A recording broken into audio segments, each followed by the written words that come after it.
I think we need to do this more. I've done a lot of work on myself to try and believe in myself. There's so much within society that tells you to doubt yourself. But I was like, look, if you want me to be like Mark Chapman, I don't think I've got this job. But if you want me to bring who I am, and they were just like, no, seriously, we want that. I grew up in Nigeria, JJ Okocha, Sunday Elise, the golden age of Nigeria. These are my people. And once I started wearing that, my dream came true. Our Nigerian subscription just went like this, man. Podcasts truly are global.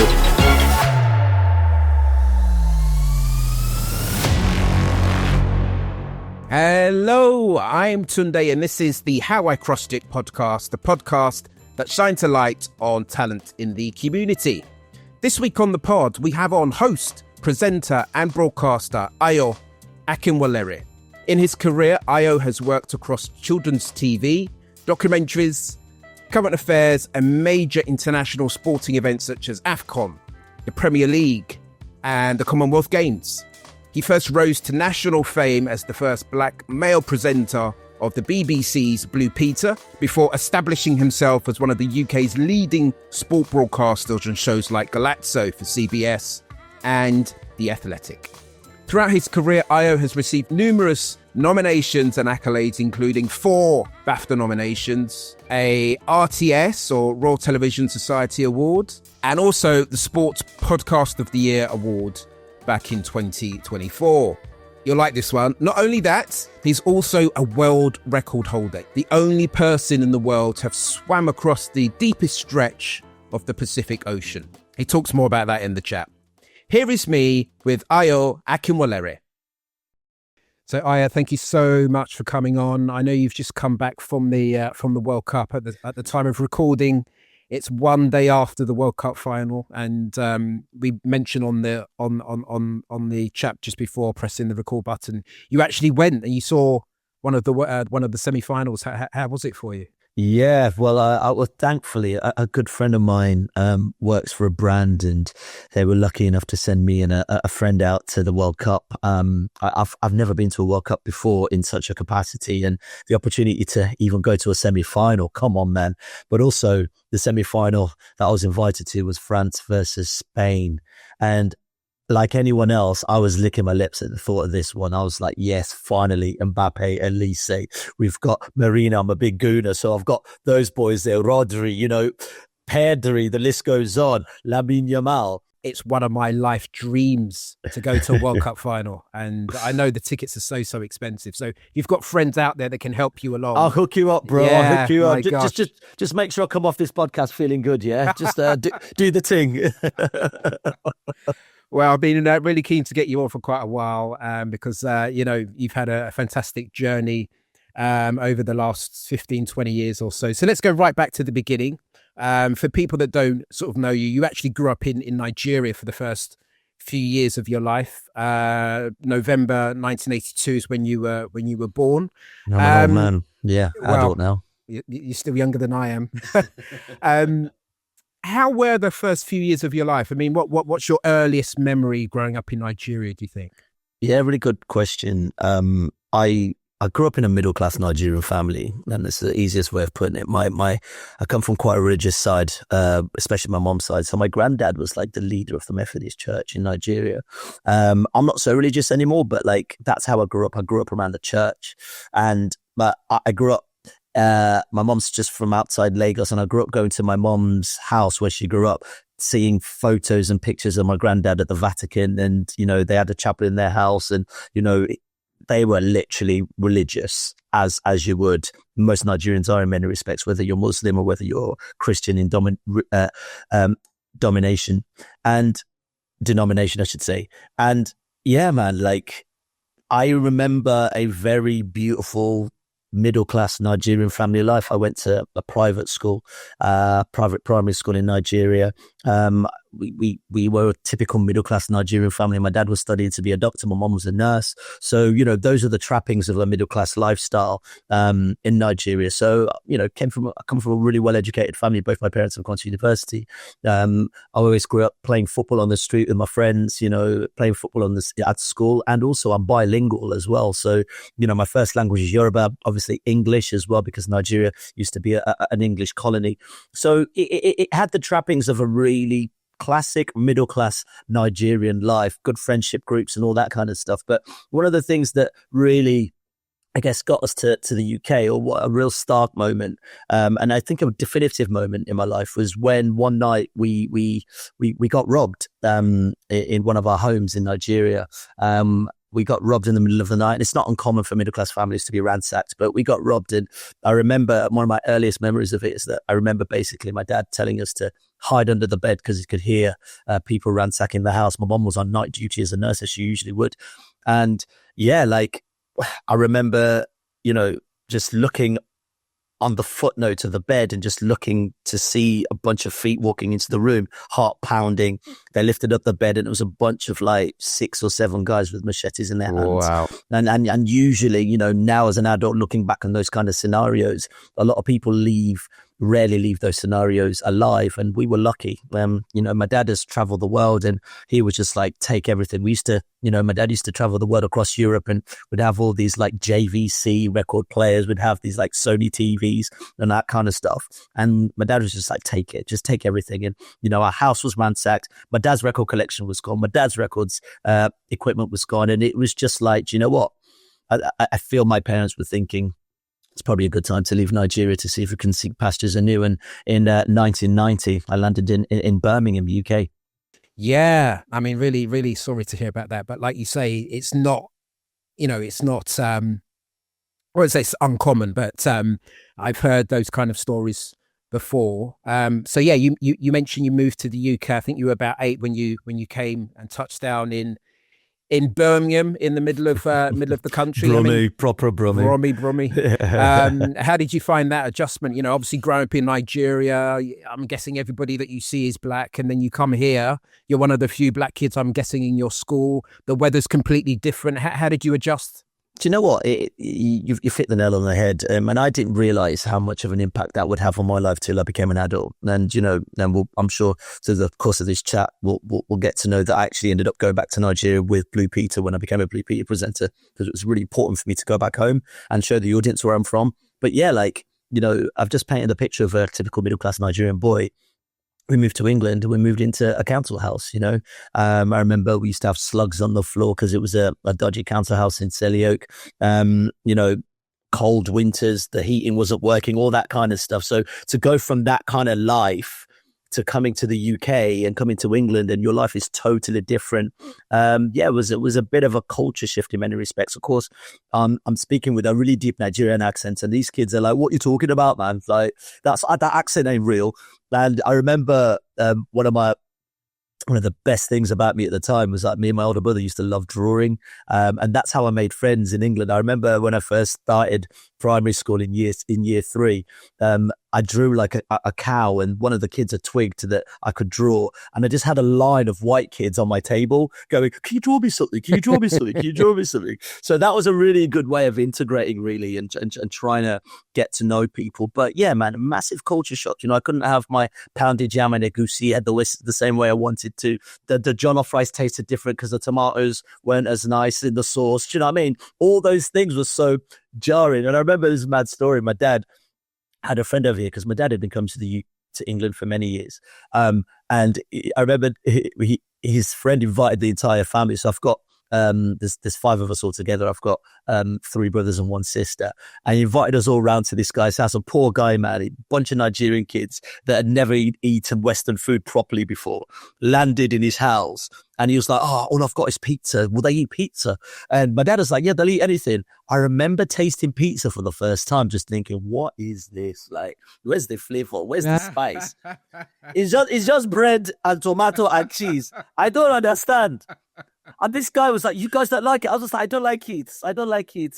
So those adjustments just took time. And now, man, I'm fully versed in European cuisine, bro. I'm eating everything till the cows come home. But yeah, it was a mad adjustment. And, it wasn't until secondary school that typically the racism sort of reared its evil head really with friends at school. And I also came to England at a time where it was a bit tricky to be African at the time. Caribbeans were running things on the streets and on the schoolyard, and it was a real jarring experience because the first time I'd see someone I would think was a black ally in front of me, yet we were jarring because he'd call me Kunta Kinte, or he'd be giving me all this crap about being African and being stupid or climbing trees, when I'd be like, bro, like, are we not from the same place? It was really, really fascinating. But what really struck me was that, and it's something I still think about today, is that coming to England from obviously a Nigerian education, which is created by the English and British,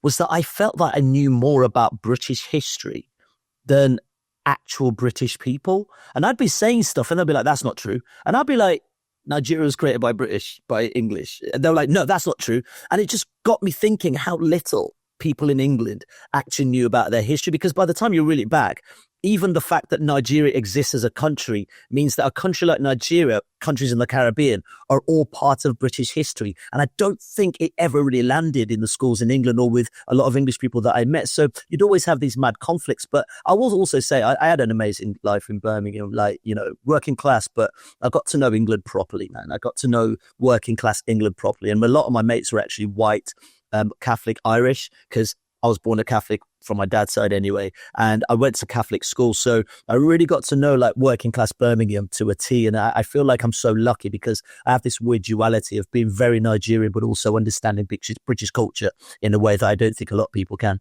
I mean, you mentioned racism there, and I know that for your parents, it was initially, in particular your dad, it was quite challenging, finding jobs. I mean, you mentioned earlier that he was a doctor back in Nigeria, but they eventually were able to buy their own house. But the story, I think you have a story about them buying a house and that sort of being quite harrowing for the family. Can you tell us a little bit about that story? Yeah, I mean, look, if you want to understand Britain, you need to understand the makeup of Britain, and there's no bigger indoctrination than the National Front. So I'll tell you why I say that. So when my parents were lucky enough to finally save up, and my dad still wasn't practicing as a doctor then, considering my dad actually came, I'll be a pretext, my dad actually came to England on a scholarship to help on the meningitis vaccine because there was an epidemic in the 90s.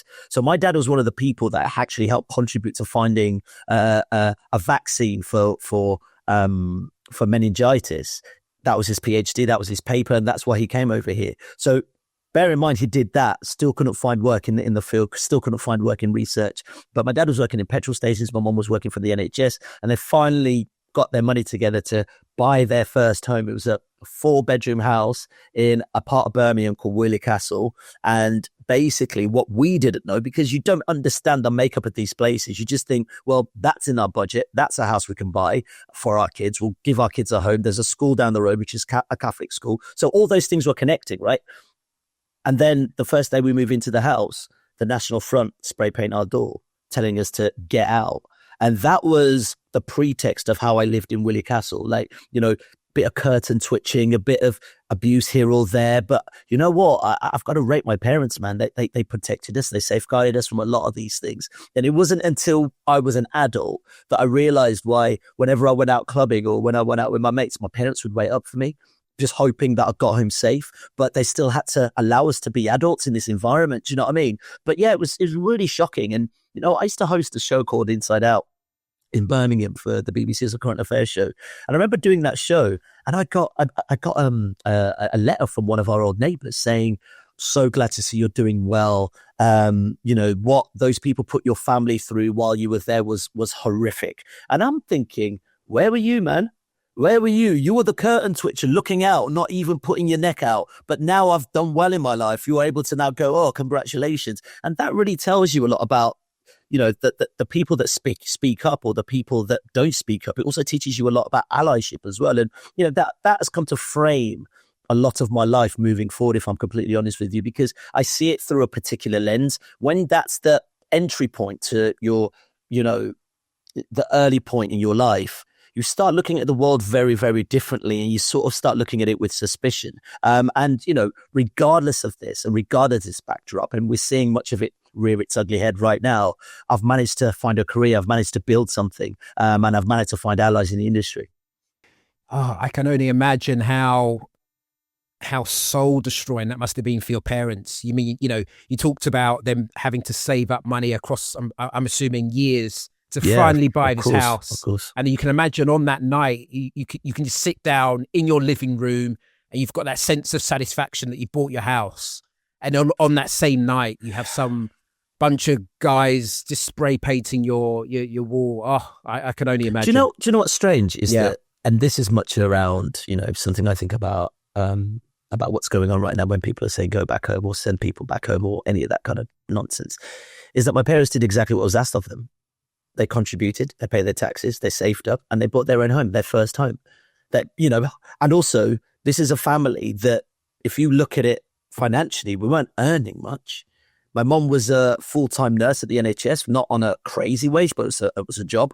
My dad was working between petrol stations here and there to bring extra cash in. So it's not like we were flush, but despite of that, and also despite of having 5 children, my parents were able to put their pennies together and finally buy a house. Like, if that's not ingenuity, if that's not being resourceful, if that's not the epitome of what people tell me British is, I do not know. So I just applaud them for, regardless of the situation they managed to find themselves in with us as a family, they still managed to put food on the table. They still managed to make sure we sorted out our education. They still managed to make sure we had dreams, because fundamentally the reason for being in the UK was that we could have better dreams and hopefully try and fulfill them as well. Yeah. Now, you mentioned career a bit earlier as well, and I know that you ended up going to university studying, I think, media and communications. I mean, before getting there, or maybe even during getting there, what kind of notions did you have about career? Like, what did you want to become? Can I be honest? I actually wanted to become a footballer. Okay. I actually got I was trying out for a few colleges in America when I was still in high school, primary school. You can tell I've just come back from America, but I was still in primary school. And I got this weird offer to go to Florida Atlantic University, whereby they would pay for my, basically I would pay for the first semester and use that as a form of trials. And then hopefully there was a full scholarship at the end of it. My mom's reaction was, no son of mine will become a footballer. Never in a million years. And that dream was gone immediately. That hard Nigerian parenting, not knowing what that future held, not really allowing their kids to take risks, even though they'd done all these hard yards to make sure we got to the UK and had better opportunities, they still wanted us to toe the line. So I just always thought, you know what, ever since, and it was just something I did in sixth form, I'd always studied media, I'd always studied film. I was like, if I can't be a footballer, maybe I could be a documentary filmmaker, or maybe I could do something in TV. I was transfixed by Trevor Nelson. I was transfixed by MTV Base. The Lick is one of the shows that I used to just stay up all night and watch. Like, man will go out to Spain and do these parties, and I'll just see black people out enjoying themselves. I was like, how do I become part of this world? How do I become, maybe not even Trevor, but how do I become part of this world? And music was a big part of my life. I remember, I really got into sort of black consciousness, hip hop, the Mos Defs of this world, the Talib Kweli's of this world, the D'Angelo's of this world, the Roots of this world in America, just because I was learning more about my identity at the time. And I was thinking, oh man, maybe one day I could maybe use this as a way to express myself, maybe on TV and stuff. And so I ended up doing media studies, but I remember trying to break it to my parents, and having very strict Nigerian parents who were, came from the medical field. They didn't understand this world. So I had to lie to them and say, yes, I've chosen this course because I want to get into advertising. Advertising. We like this one. Okay, we can do advertising. Okay. And I basically blagged it and they let me do that course. And I went to Sheffield to do it. And it was incredible. Like, I learned a lot about broadcasting. I learned a lot about radio. And at the time, friends of mine were like, I think you should give this TV presenting thing a go. You're really, really good. I was just like, nah, it's not for me. It's not for me. A bit shy. I always thought I'd work behind the scenes, create, make, and, because I like the process of documentary filmmaking. I used to love Louis Theroux. I used to love various documentary filmmakers at the time, mainly British. Nick Broomfield was another one. And I used to really study their work and think, man, maybe I could be a mouthpiece for something that I'm really passionate about. Maybe it's music. But then I didn't have the confidence to really push it forward. And then, I remember doing a short film with a friend at university, which is our last year project.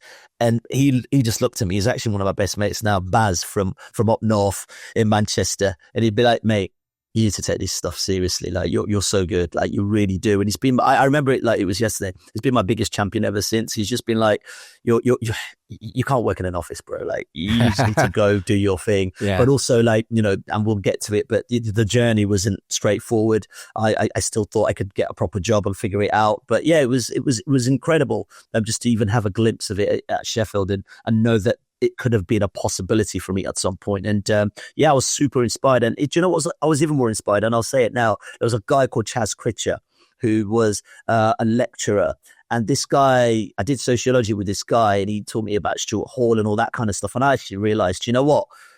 I've got a brain, because that was the bit I really resonated with. I was like, if I ever get to do this someday elsewhere, I've got to use my brain, because this is the stuff that really lands with me, how society works, how people move, how culture works, how the media works. It just got my brain blowing. And I guess that was the beginning of the journey. Yeah, I mean, the life in the arts or the creative world is very precarious, isn't it? So how did you transition from leaving that 3-year degree course at Sheffield? Like, how did you get your first job, and how did your career go on from there, do you think? Yeah, good question. So I basically, I was quite sure I wanted to move to London yet, because I did the math and I was just like, I can't afford that rent. And I basically ended up moving to Manchester, lived in Manchester for a year. The first job I got was in a clothes shop, because it's all I knew. So I was working part-time at uni at Gap in Sheffield. Actually, one of my best mates, who's a writer, Johnny Pitts, writer and photographer, he wrote a book called Afropean. One of my best mates in Sheffield, he's now in the media as well and a writer. And we both were working on the shop floor at Gap, which is quite interesting when you look at it. Yeah. And then it's the only job I could really get full time, because I was just not going to work in an office. I knew it. So I worked in the shop I worked at Harvey Nichols in Manchester for about a year or so. And then something started eating it at me. And I was just like, you know what? Like, why have I done this degree if I'm not going to give it a go? So then I started applying for jobs in across Yorkshire, across Lancashire. And I got a job working for local news called a place called Calendar News, which is ITV Regional in Leeds. So I was getting up at 5 a.m. every morning, commuting every day to Leeds. And, if I'm honest, and I sing about it now, not many black people talk about this. The north of England, it's some of the most beautiful country I've ever seen in my life. Like, some of the people up there are like salt of the earth, brilliant people. And I had some really good people around me in Leeds, and they really wanted me to stay. But I just knew I had bigger dreams. It was just too local for me to be there. What was the job? I ended up, what kind of job was it? I was a news assistant for Calendar News. So you'd basically be a news assistant. You work your way up to be a local journalist and all that kind of stuff. But no disrespect, as much as I love that part of the world, the stories weren't juicy enough, man. It was about, houses being on fire in the Transpennines or something like that. I was just like, I can't connect with these stories. There was nothing around people that looked like me. There was just nothing that really resonated. I also looked at myself and I thought, I'm 21 years old, 22 years old. I could stay here, but if I stay here, this is like a job for life kind of space. And I think I want to do more in my life before I come back to something like this, which would be like a regional anchor or something like that. And it just wasn't in my remit. So I ended up pulling a sickie and I went to this is the irony of this is fascinating. It was a media fair to bring more diversity into the media in London. This is 20 plus years ago, bear in mind. And we're still talking about the same stuff now, right? And I was chatting to someone from the BBC, CBBC, and she was like, wow, you're doing news. Would you consider moving to London? I was like, well, I don't know, man. She was like, well, there's a show we've got called Level Up. It's a kids sort of light entertainment show.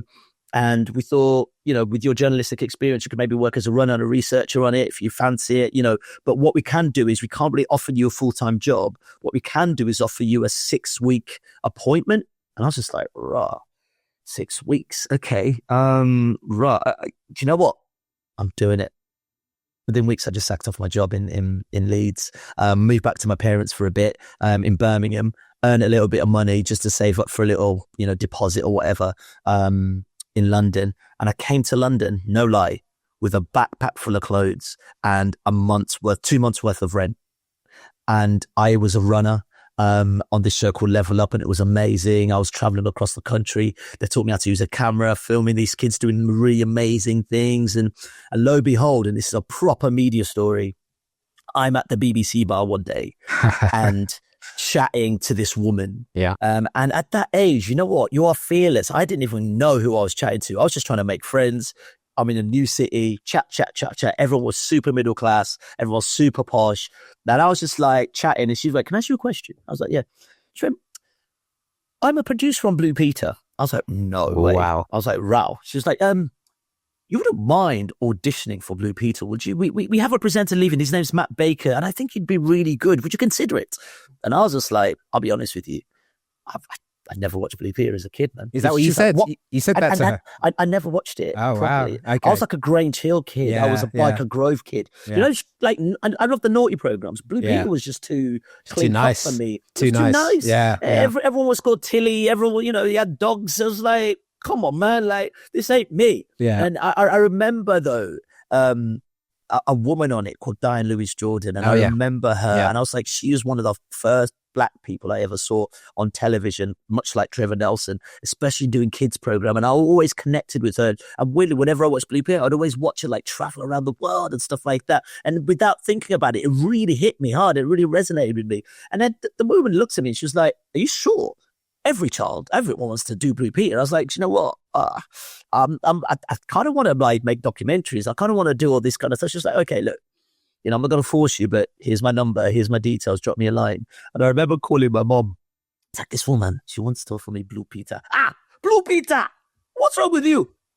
You have to go back. I was like, oh, all right. So I went back gingerly. I was like, look, man, I'll do it. She was like, have you got anything on camera? So I got out my old uni stuff.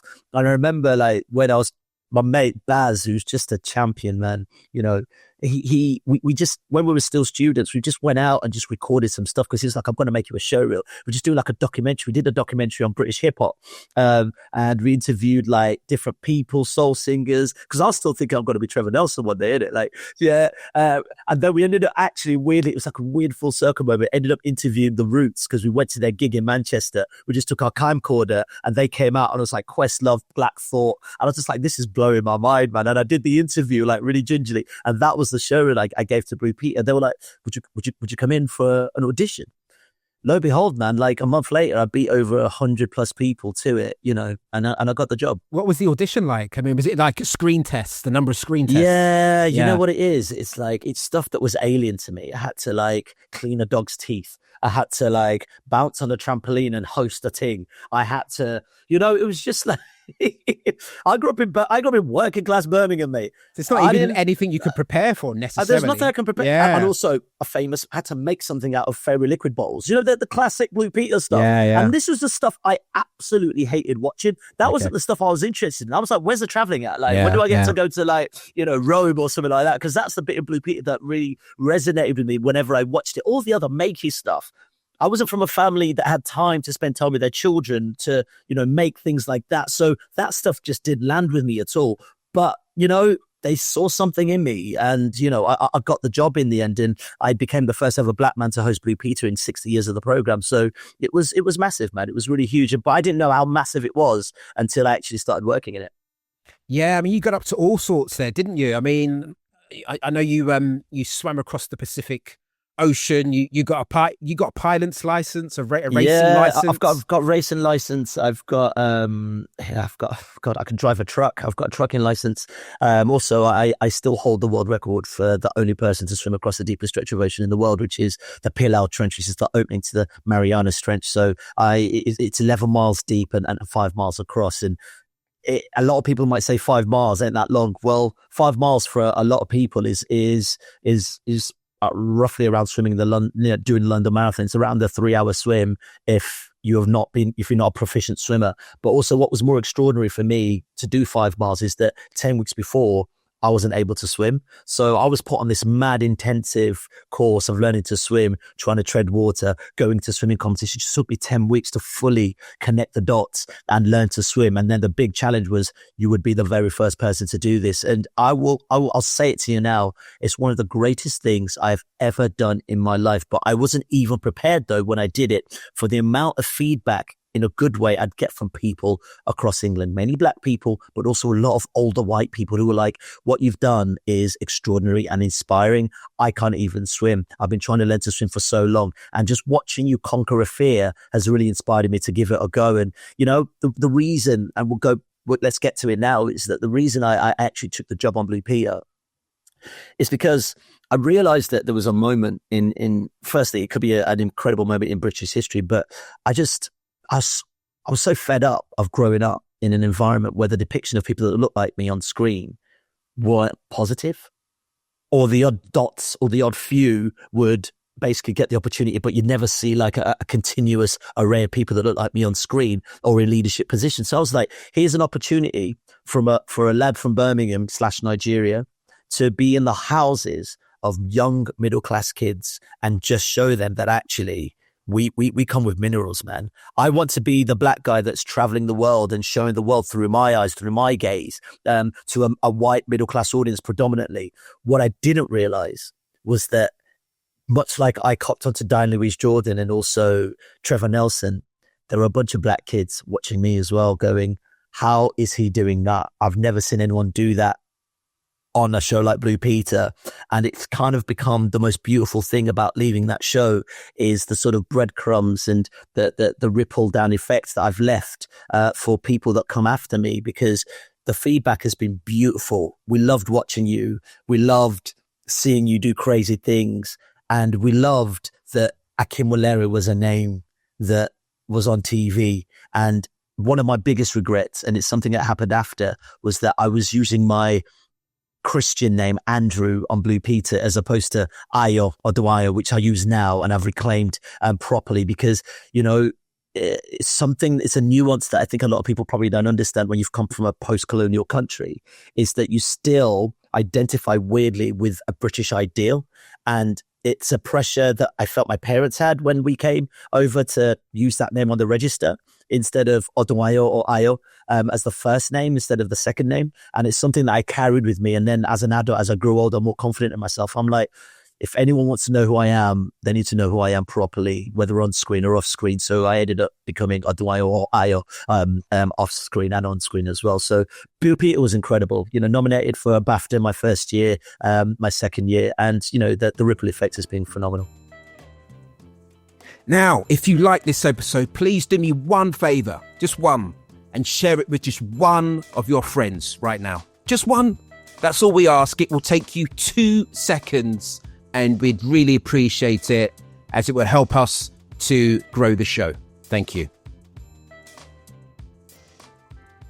Oh, there's so much to unpack there. So much to unpack. And I will probably forget certain things. But yeah, it's really interesting you mentioning the fact that it was almost like a blessing that you got that job. Because I know at the beginning, or certainly during the first few months, and I listened to you on another podcast, you were quite worried about actually accepting the job because you were worried how would the black community see you. So I don't know how long that fear or that worry lasted for, but it's great that you can now talk about your experience there and the fact that you actually did push boundaries. You know, you did push the way that particularly black men are sometimes seen, even within our own community. You know, sometimes we just think, oh, we're just one thing.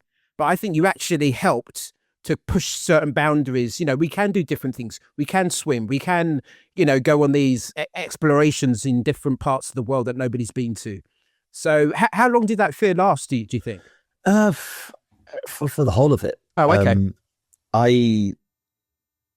The one thing I will say, and the one thing I wish I had more of, was feedback from the Black community. It was one of those that, like, we often don't write in and tell people that we like or respect that they're doing a good job. I got it from the Tillys and the Jacobs of this world. Love you, Andy. But like, for it to come from someone that looked like me would have hit in a whole new way. So I just kind of felt like I was alone in that space as well. At the time it was me, Reggie Yates, and I think Otis, who were doing kids TV at the time. And Reggie went off to do documentaries, and like, I've said this to him personally, like, I couldn't do documentaries because they'd had the Black guy that could do documentaries. So you have to kind of figure out where you sit in this gamut, in this space. And, I wasn't the cool guy who was doing music. I was the guy that was traveling around the world. I was the guy that was learning to swim. I was the guy with the racing license. And I felt personally that those weren't the things that we took on our shoulders as the Black community to say, yeah, this is a pillar of success. The people that were smashing it were footballers and musicians, and that was a natural progression. So because I wasn't getting any feedback from the Black community, I was worried that I wasn't connecting, I wasn't resonating. So in a weird way, I led more into, I guess, being a bit more palatable to whiter audiences in my head, because I was like, that's all I was surrounded by. I was still the only Black person in the office. I was still the only Black person in a top position in the biggest kids show in the country. The other Black people we were either interviewing or we were going to visit them in African countries, right? So it just put like this weird pressure on me. And looking back, perhaps I shouldn't have put that pressure on myself as well, and I should have just believed that it landed. Because one thing I will say is that if you are going to be in the public eye, you've just got to believe in what you do, and hopefully it resonates and it lands with someone. But I was 22, man.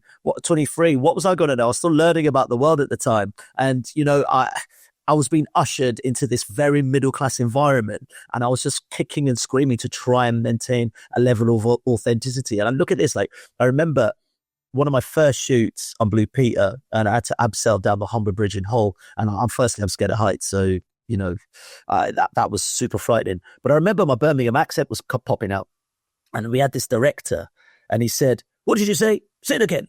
I'm like, "Oh, I'm really scared." You're like, "No, I can't hear you. I can't understand you." And you start slowly turning you into this kind of like palatable version of who they want you to be. And, I fell for that trap, man. I really fell for that trap because there was no one to back my corner. And you also feel that you have to be grateful because you've been given this amazing opportunity, this amazing job. And I think I loved my time on Blue Peter. I thoroughly enjoyed it. I saw about 118 different cities around the world. I fulfilled my dream of traveling the world. I was doing live TV every week. I was meeting royal people. I was meeting celebrities. I was doing all those incredible things, but something always felt like I could be doing more. And I think that feeling of doing more was basically, I feel like I could be a bit more authentic in who I am as opposed to what they want me to be.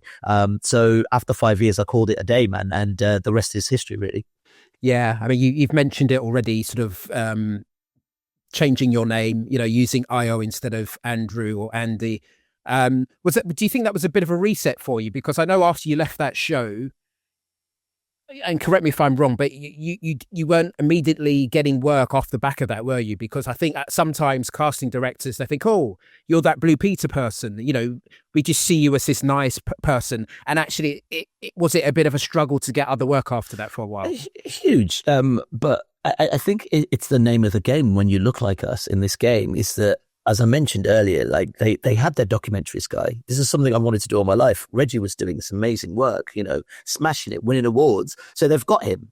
So why would they look at somewhere else? They had the entertainment guy. I think Ian Wright was doing a bit of entertainment. You know what I mean? Like, so a lot of those, they had the sport guy, Jake Humphrey. It wasn't Black, but he basically owned that space. And, his trajectory went like skyrocketed from kids TV onwards. So you're trying to figure out how you can pitch yourself. I had so many meetings. I met so many people, and it was still the same thing. Everyone liked you, but no one's going to give you the gig because the underwritten conversation is, we've already got our guy. So you just end up trying to figure it out. And for me, like, I'm very grateful because of the profile that I had at the time, even though it was kids, I was able to do like host a lot of live events and still travel the world and do really amazing things. But then, you know, like something came up, Fort Boyard, ITV took a chance on me because I don't think they had someone that looked like me on ITV at the time. And I was doing Fort Boyard with a presenter called Laura Hamilton. And it was really interesting because it was sort of my new lease of life, really. I'd done Blue Peter, but this was like a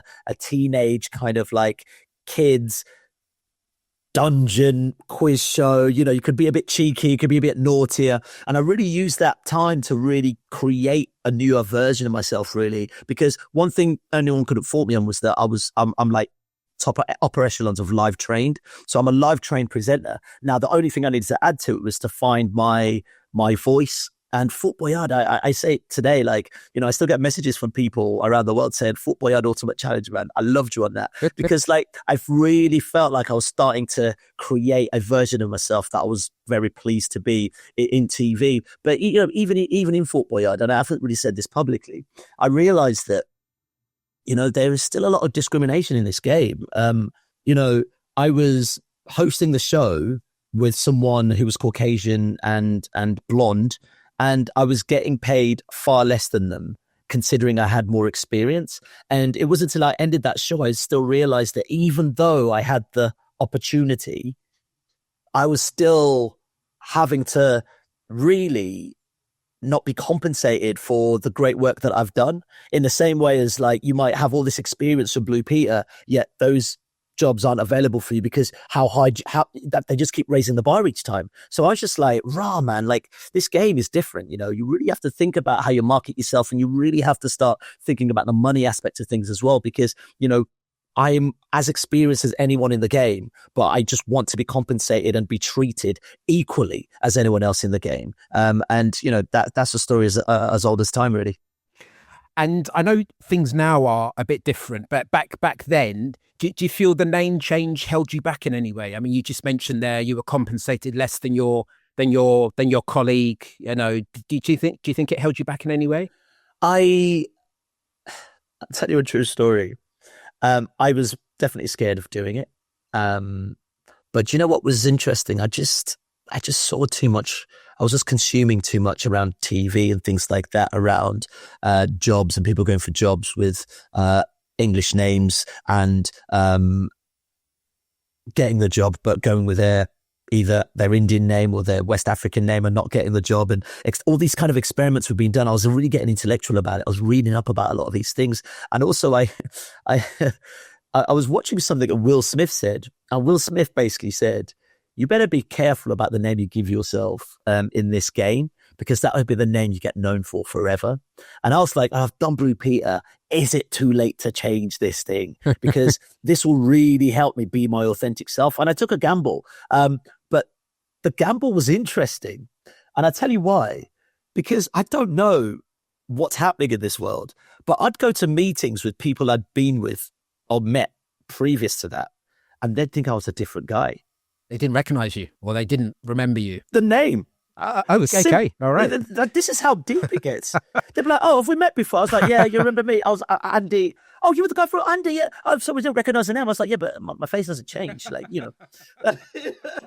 So, yeah, I you know, that thing really hit me. And I was just like, what is going on here? Like, I've only changed my name. And I think for me, the way I owned it was to write think pieces about it. I think I did something for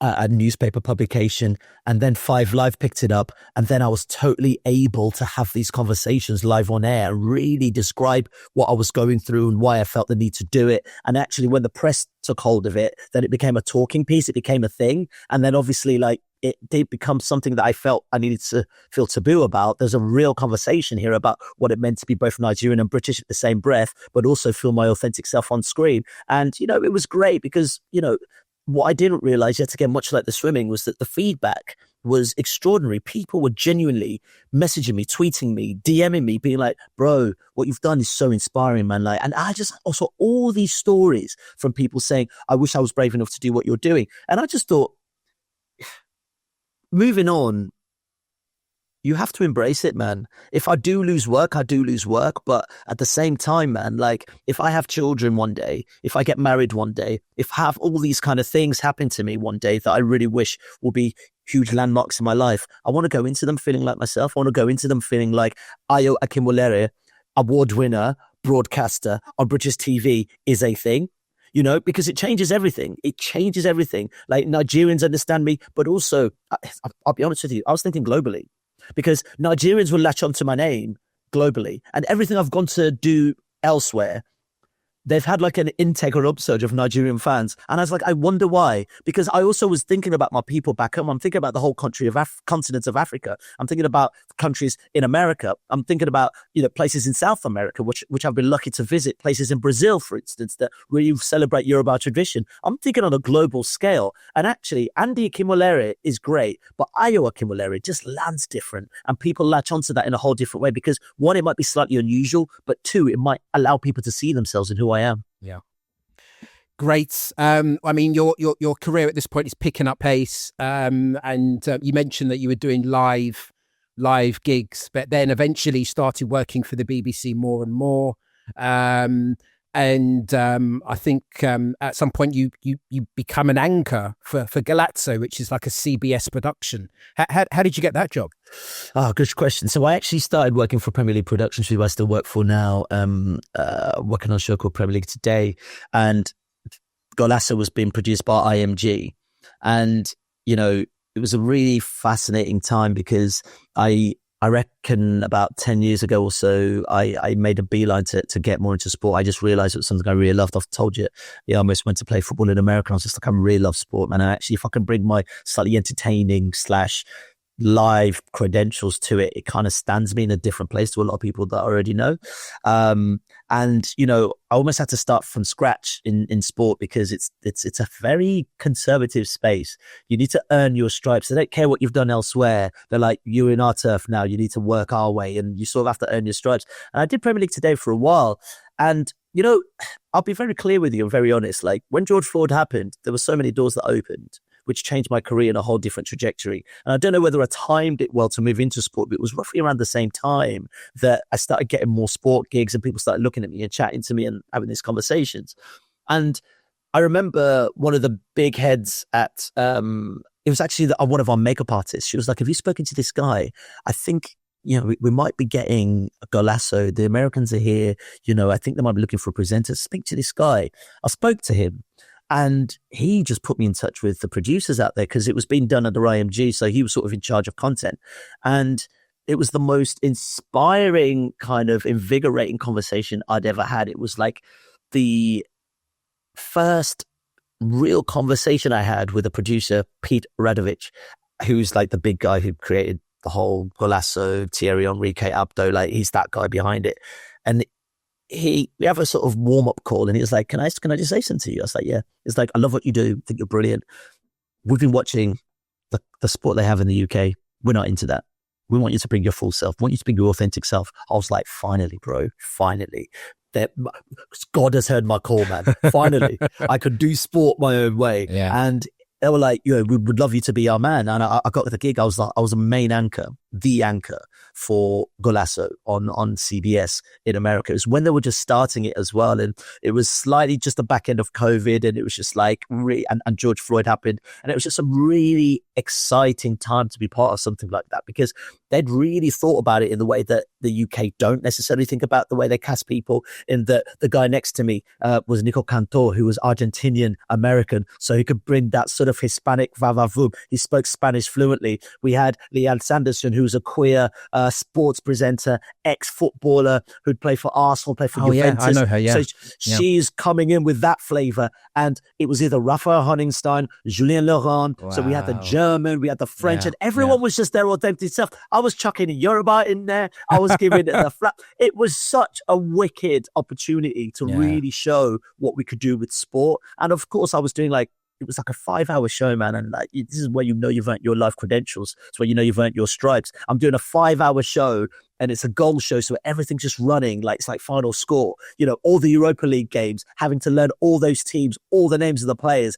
on all that knowledge, and you have to keep it seamless for 5 hours and host it and anchor it, come in and out of the show. I was just like, I'm home, man. I'm absolutely home. And we really loved it. Like, I basically did it for 3 years with CBS, and unfortunately it ended because they were moving their production back to the US. And I sort of wasn't part of those plans because I think they were going in a new direction, which often happens in TV. But what they were doing was keeping the Champions League show in the UK because of obviously Mika Richards and Jamie and Thierry. They're all based in London, so they had to do that. And ain't gonna lie, they're higher profile than me, so they're gonna do what they need to do. But it was a truly incredible opportunity, which also led to hosting the Commonwealth Games for the BBC, hosting the Winter Olympics for the BBC. So for me, I'm in a position where I see myself as a lead anchor in sport, with a level of live experience unrivaled for someone that looks like me, and a level of astuteness on TV and a style that's very different to a lot of people. And, it's a really fascinating place to be because I really own my voice now, and I've tried and figure it out. All the things you've spoken to me about, we were watching a black guy who was swimming, who was doing all these kind of things.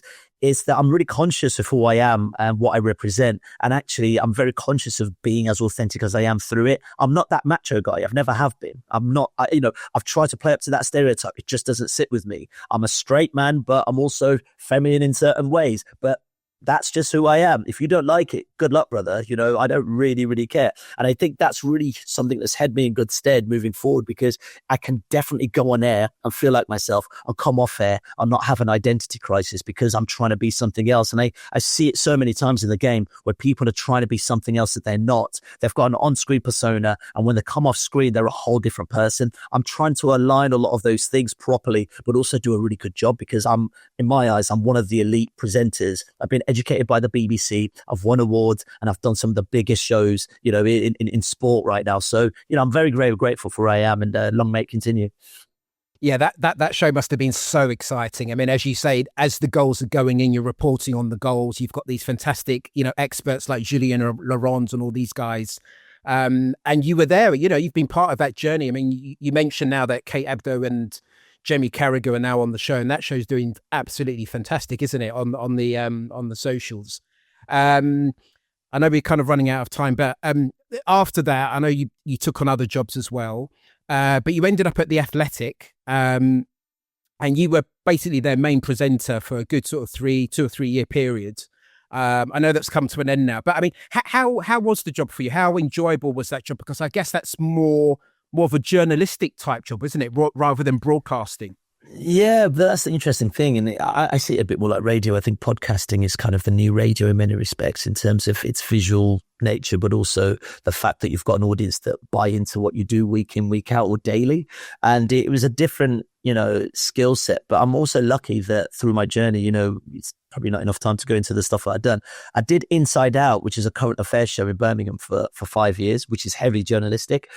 So it really gave me those journalistic credentials for a platform like The Athletic, where you're working with the best football journalists in the world. It's owned by the New York Times, so it means something, But also, what I was saying to you about not hiding, I came into that job really feeling like I had something to offer it, as opposed to it having something to offer me.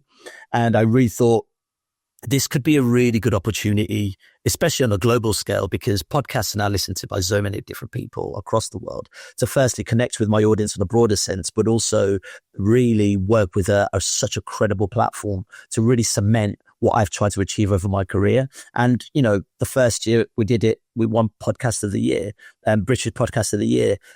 We beat Gary Lineker's Overlap. We beat The Rest is Football. We beat all these top podcasts to win it. And I was just like, rah, we've got something here. Like, we've really got something special here. Second year, we win Content Provider of the Year with the Athletic FC podcast. I'm like, wow, we've done it again. Over 16 million downloads a season. And if I may jump in, just for the people at home to kind of get the context, you took over this job from Mark Chapman, who is probably one of the biggest names in football. Yeah, one of the top 2 or 3 presenters in the country. So, how was that, taking on that seat? And then, you know, as you mentioned, you were able to pick up awards in the first 2 years. So how did you manage that?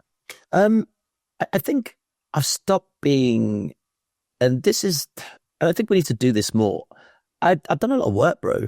I've done a lot of work on myself, like whether it be therapy or just like stuff around mental health, like to try and believe in myself, like, because there's so much in this game that tells you to doubt yourself. There's so much within society that tells you to doubt yourself that actually I had to see myself. And this is what I said, like, I thought about what I could offer that platform, not necessarily what the platform could offer me. And I saw myself as equal to the platform, you know, because I'm bringing something which is truly global. And actually, this should be a marriage. And that marriage is based on the fact that I'm coming at this as who I want to be. And I remember, you know, in the meeting leading up to it, you know, I had a life coach and he really helped me find, you know, the better sense in myself. And I just, you know, it was the first time I was able to pluck up the courage and say to the leadership, I was like, look, if you want me to be like Mark Chapman, then I don't think I want this job.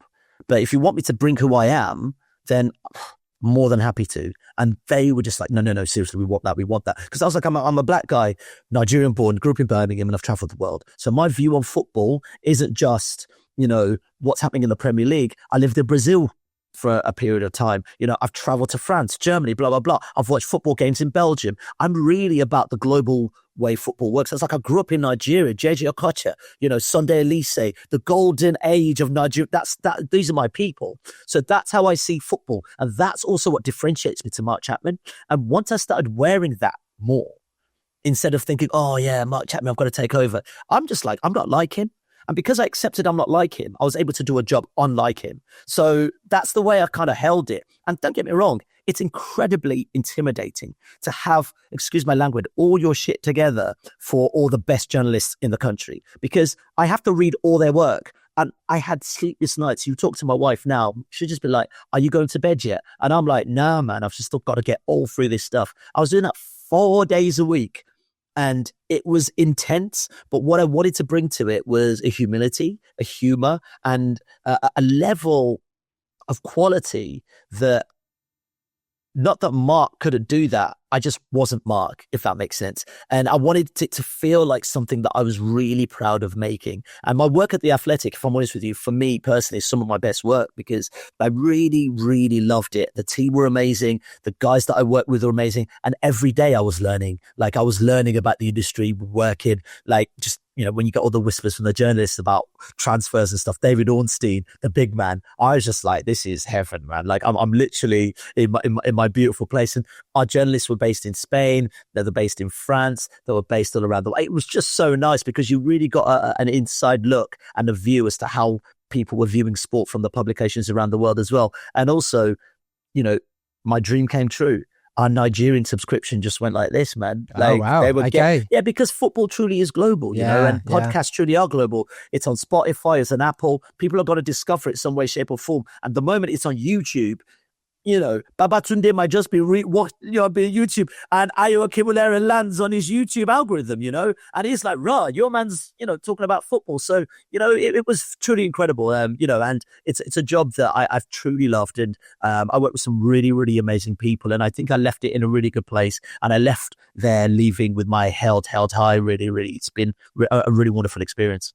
Yeah, I mean, you've interviewed some absolute, you know, like, you know, goats in the sporting world. Pele, Usain Bolt, you know, Lewis Hamilton.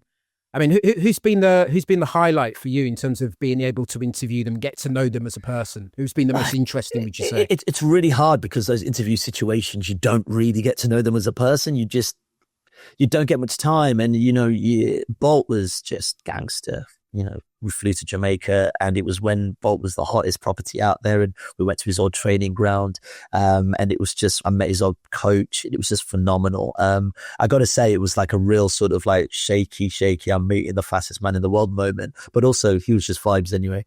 But I will say Lewis Hamilton, just because of the context of it, was just phenomenal. I met him whilst on Blue Peter.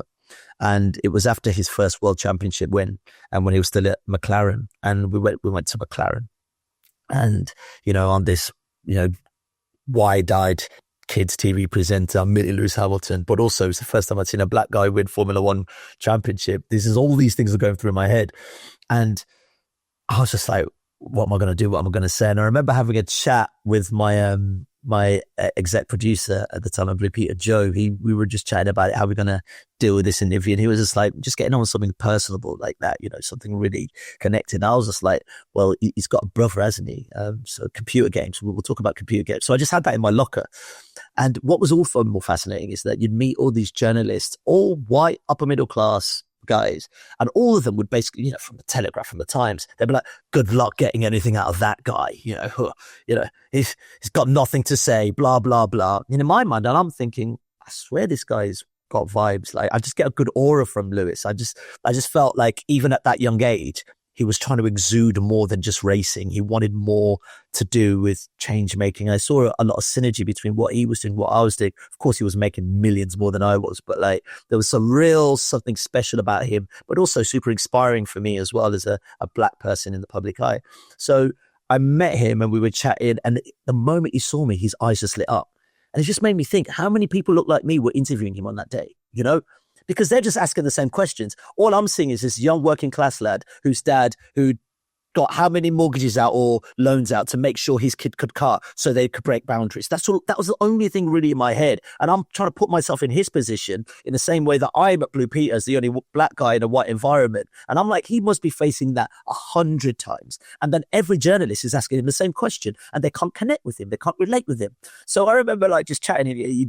He's like, all right, mate. He was like, brother. I was like, you said brother. I was like, okay, we've got a good energy here. This is happening. And then we just started chatting. I asked the usual questions. What's it like winning your first world championship? Amazingly, Lewis Hamilton, his first TV appearance was on Blue Peter when he was a kid, and he was on a remote control car, and he was showing when he was still karting, and he remembered it. It was like, I love this show. Already, you broke the ice. And he was like, I love this show. And Lewis is really smart and savvy that he knows it's important to keep the young audience at bay and also the older audience at bay as well. He kind of works those two well. He's like a global icon because lots of people like him, not just adults. It's like moms, girls, men, kids, everyone. And I started chatting to him and I was like, can I ask you a question? And he was like, yeah. It was like, I was like, I know you got a brother. Do you play computer games? It's like, oh man. And his demeanor just changed. He was like, oh man, I love playing it. I was like, do you ever hug the controller and take controller one? He was like, bro, he cannot get that. And we just had the biggest laugh. Yeah. And I was just thinking, how many people have actually taken it that way with him? Everyone's like, so what does it feel like to be a world number one? All that nonsense. And I was just like, I just want to know who this guy is.